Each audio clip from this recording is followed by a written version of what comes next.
Well, hello, soul family.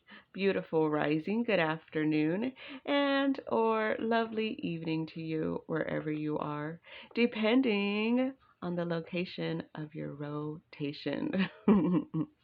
Thank you for stopping by my channel. This is our weekly goddess energy, and this is featuring this book, Your Goddess Year by Sky Alexander, a week by week guide to invoking the divine feminine.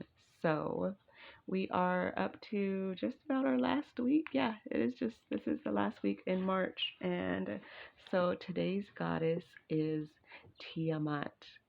I'm so very excited. So, as I am recording this, it is the full moon lunar eclipse as well. So it is March 25th, and so I'm very excited to see what Tiamat has to say, like what energy she is bringing in at this time.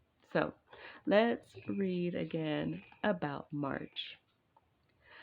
By March, the worst of the winter would be over. The snow would thaw, the rivers begin to run, and the world would wake into itself again.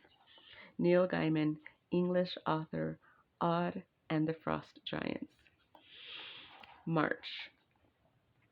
In March, the dark days are behind us, and everywhere we look, we see beauty beginning to emerge. This month, the goddesses Kuan Yin, Sedna, Ostara, and Tiamat encourage us to embrace a new cycle of creativity. Here, you'll get to know these goddesses and hear their stories. You'll learn how to draw on their experiences in order to dispel darkness in your own life and see the world in a new light. Spring opens the door to infinite possibilities. Yay! Okay, so Tiamat. So I did just do the full moon lunar eclipse reading as well. So check that one out if you haven't. So let's see what Tiamat is bringing for us this beautiful day. So, Tiamat, dates for inviting her March 27th through April 4th, April 2nd. Oh my gosh, April 4th. I don't know what day that is. 4 4. Wow. Okay. Anyways, I digress. The ancient Babylonians celebrated the new year known as Akitu at the first new moon after the spring equinox.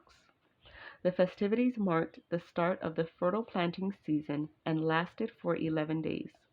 This week, we honor the Babylonian fertility and mother goddess Tiamat and embrace her creative power as the earth blossoms with new life. Her story. All cultures and belief systems recount creation myths, and the earliest ones credit goddesses as the origin of all that is. In Babylonia, the goddess was Tiamat. Usually portrayed as a water dragon, Tiamat personifies the ocean, the fertile source from which modern day science tells us we evolved. Her name relates to the Babylonian word Tantu, which meaning sea. Legends describe Tiamat as the mother of everything, not only earth, but in the divine realm as well.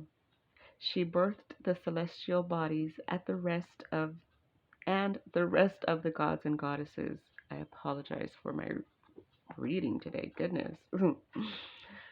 This mother goddess, however, bred a family of violently disruptive descendants.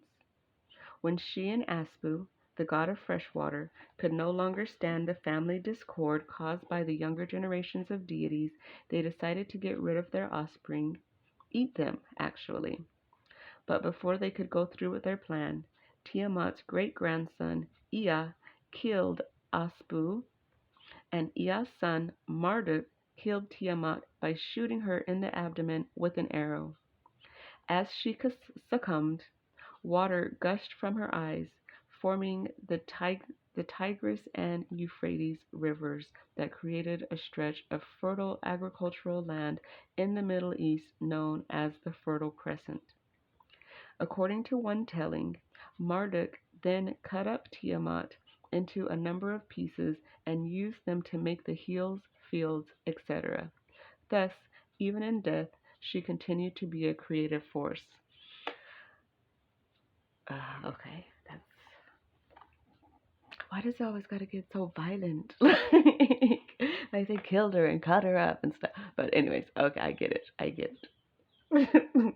It wasn't violence at that time. It was just a story. So okay. Later legends elevated Marduk to the position of supreme god as a result of having defeated Tiamat. His act of slaying the primordial goddess symbolizes the rise of patriarchy over the earlier matriarchal culture of Babylonia.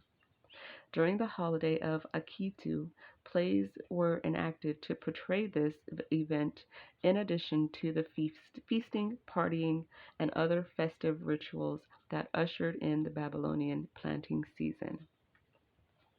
Where to seek her? This goddess of the ocean, or bitter water, abides in salt water. Even in brackish places where myth suggests she and Aspu, her consort, mingled to produce the later deities who ultimately supplanted them. If you have the opportunity to visit an ocean, sea, gulf, or tidal marsh, invite the goddess to join you there. Reasons to invite her. Human beings are creative creatures, and the desire to create, though not merely to reproduce biological offspring, propels us towards self fulfillment. Whatever form our creativity takes, it expresses who we are, what matters to us, and what gifts we have to offer to the world. Do you wish to become more imaginative or productive? Do you long for success in an artistic career? As you embark on a creative venture, ask Tiamat to lend her power to your undertaking, whether that means painting, gardening, writing, cooking, or something else. This dynamic fertility goddess can give you the inspiration and guidance you need to bring your dreams to fruition. Her animal totems. In addition to her being in addition to her usual depiction as a water dragon, Tiamat is sometimes shown with a woman's torso and snaky appendages. As a seawater goddess, she has an affinity with ocean creatures such as eels, dolphins, and crocodiles. She may even appear as a mermaid. Very interesting. Um, this is the year of the dragon as well. So keep that in mind. It's the Chinese year of the dragon. So yeah, I don't believe in any accidents. So I love it. I feel that her energy at this time is rising. It's like the divine feminine, the original, the creator energy is what's rising in all of us at this time. And yeah, amazing. Like it feels like it's happening no matter what, whether we want, like it's just something that's gonna happen because it's just meant to. So I love it. How to invite her. In addition to marking the new year, Akitu celebrated the beginning of the planting season, and the water goddess Tiamat, who nourished the crops and made the soil fertile. The following ritual draws upon the creative power of Tiamat by combining water, a symbol of the divine feminine, in its many forms. You'll need a blue or blue-green glass bottle with a stopper, salt water, spring or fresh water, water from a source or place you consider sacred, water from a running stream or river, rainwater collected during a thunderstorm, any other forms of water you can gather, such as dew, melted snow, etc. 1. Cleanse the bottle using organic soap or vinegar and running water. 2. Become aware of Tiamat's presence as you add the various forms of water you've collected, one by one, to the bottle. With each addition, sense the different energies and purposes contained in that type of water. 3. When you finish adding all the different types of water, cap the bottle, then shake it 3 times to blend the water's energies. 4. Since their since their disparate natures dissolving and their harmonious properties merging. 5. Empty the bottle of mixed waters outdoors in a place that's dry, rocky, or barren. Since the goddess blessing this place and you with her creative power. So, wow, I love it. The fact that it says, and their harmonious properties merging. I just, I had mentioned that I just got done doing the daily reading for today, and part of the theme of this full moon today is harmony. The full moon in Libra, the theme is harmony. So I love it. I love that that message came out again in this goddess message as well. So Tiamat, harmony, the original, getting back to like what is creative within you, the fertile part of yourself. So that's beautiful energy. If you feel guided to align with Tiamat, then please feel free to do so. I'm sure her energy came to me before, like earlier today when I was out on my walk. I was just walking, and then all of a sudden I said, "Oh, today's the Tiamat. Today's the Tiamat reading." And yeah, like she just walked right up to me, and so yeah, it was amazing.